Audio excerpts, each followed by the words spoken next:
So hi guys, ani ano sa inyong kagawad nga andam mo alagad para sa ato ang komunidad.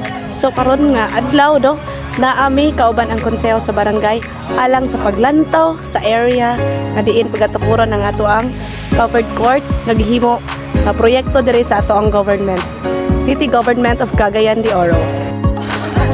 So naano ang set sa council sa barangay San Simon naglantaw sa maong area diin pagatukuron ng ato ang covered court diri sa Zone 1 barangay San Simon.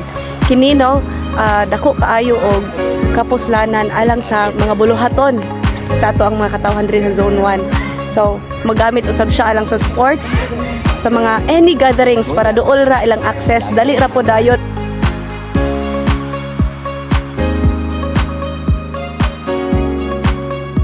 So hi guys, diri ato ang makita do. Na diri nga area, diri pagatukuron ang ato ang covered court nga ipahimutang sa Zone 1 Barangay San Simon.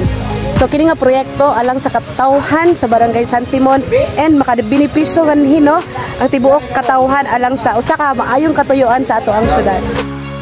So please do like and click the subscribe button para ma-update pa kita sa kung unsa ang mga buluhaton nato sa ato ang barangay. And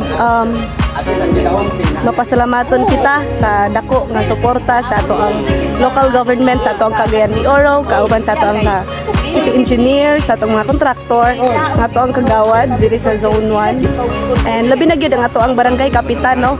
Ang pagtinabanga gayud ang yabi alang sa dako ug kalambuan nga barangay.